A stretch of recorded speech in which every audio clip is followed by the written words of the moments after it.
Novo à la sauce Northvolt, j'ai envie de te dire, c'est tout à fait logique. Les batteries, ça va faire comme le photovoltaïque au final.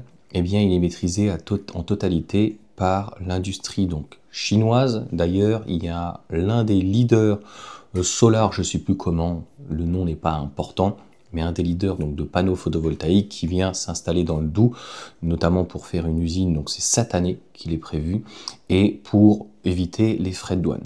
C'est d'ailleurs ce qu'ils font avec les batteries, et si nos constructeurs, nos dirigeants, les ingénieurs, l'élite finalement française, européenne, si elle existe encore, ne veut pas en fait voir la réalité en face, eh bien malheureusement demain ça sera après l'automobile.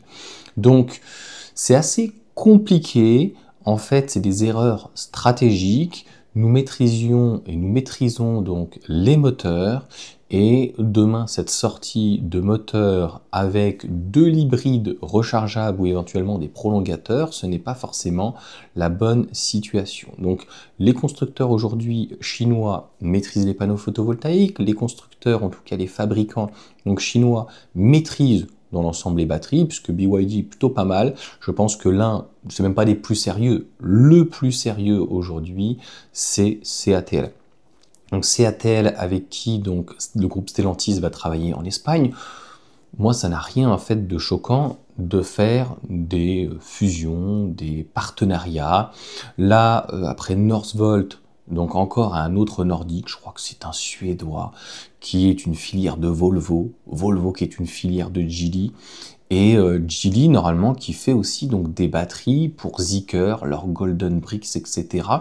Donc en tout cas, en Europe, nous ne sommes pas capables de faire des batteries qui soient performante, ou en tout cas qui a un bon rapport qualité-prix, c'est-à-dire que la force de la Chine, comme avec les panneaux photovoltaïques, c'est d'avoir des coûts extrêmement bas et finalement d'avoir des produits bon marché avec un bon rendement.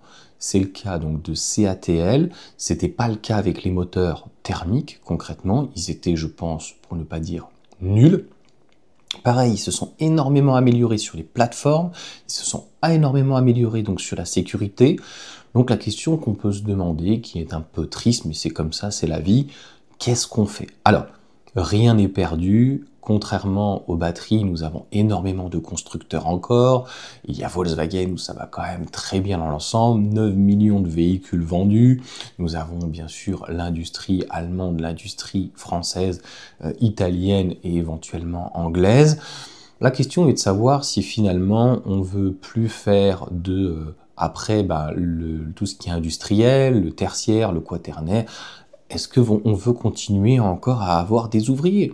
C'est plutôt ça la question, et on ne m'enlèvera pas de la bouche cette grande hypocrisie de nos politiques complètement vendues, c'est-à-dire, encore une fois, et c'est très important, on aurait pu se sauver sur une industrie, alors ça ne veut rien dire verte, mais en tout cas des voitures électriques avec des batteries au lithium fer phosphate. En Europe, c'était tout à fait possible, ou en tout cas avec les pays du Maghreb et le Maroc, et derrière ça, de se limiter, en tout cas, avec du pétrole venant, alors pas du Maghreb, même s'il y a l'Algérie, mais essentiellement des pays Émirats Arabes Unis, et puis bien sûr donc de la Russie. Donc, le problème, et c'est ce qu'on peut reprocher à l'Union européenne, c'est est-ce qu'il y a une ligne directrice? Et donc c'est ce en même temps qui est tragique, c'est-à-dire que on nous impose en 2035 100% de voitures électriques, mais on n'est pas fichu de faire une batterie.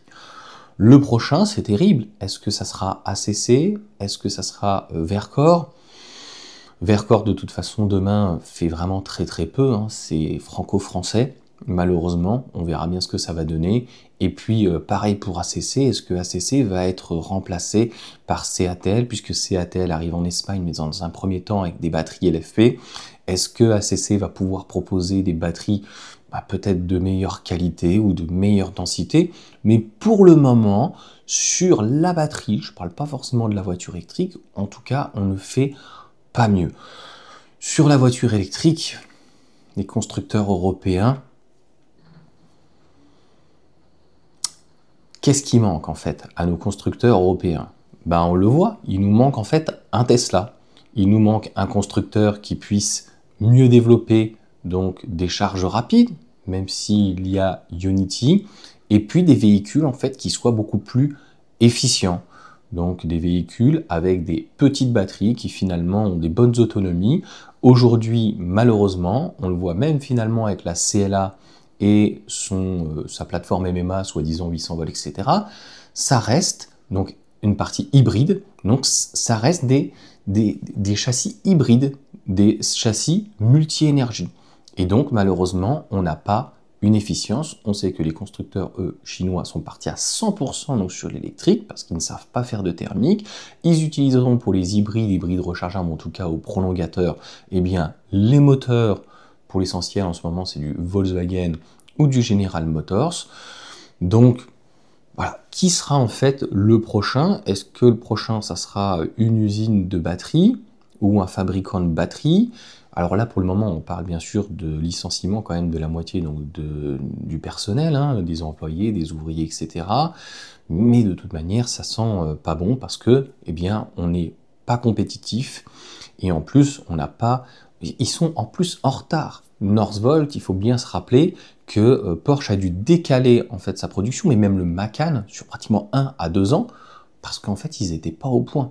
Donc, tout ceci est un ensemble, et lorsqu'en fait on ne maîtrise pas la totalité et qu'on n'est pas capable en fait d'avoir une bonne gestion en fait de la batterie, de son moteur et finalement de la production et de toutes ses puissances, et bien finalement on arrive à un résultat qui est assez moyen. On verra malheureusement tout ce qui est Macan, pour 2 fois moins cher, tout ce qui est 3008, tout ce qui est du groupe Stellantis, on va se rendre compte que ces plateformes sont très lourdes, ne sont pas forcément adaptées.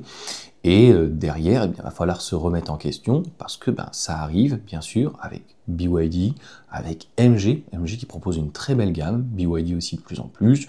Il y aura peut-être d'autres constructeurs chinois, notamment Geely, mais c'est assez étonnant que là, ce partenariat qui était avec Volvo, demain, est-ce que ça peut faire la même chose, donc avec le partenariat qui est avec Renault et Verkor, et éventuellement donc Stellantis avec ACC en fait. Moi, je pense que oui, c'est plutôt assez fragile et peut-être qu'il faudra aussi une remise en question de l'Union européenne sur le 100% électrique et de laisser finalement la possibilité à des véhicules de plaisir, de prestige et aussi donc à des petits véhicules en fait populaires qui n'ont pas besoin en fait de se trimballer une batterie de 40 kWh, surtout si c'est pour l'utiliser en fait faire 200 km dans le mois. Allez, n'hésitez pas à me mettre un petit commentaire, me dire si c'est logique ou pas, et après le photovoltaïque, après les batteries, est-ce que finalement on va être inondé de voitures donc électriques? Moi je ne pense pas. Donc on a encore de la marge, des reins solides, et après ça dépend aussi du législateur, de l'Union européenne, de tout ce que ça va donner en fait l'environnement d'une manière globale.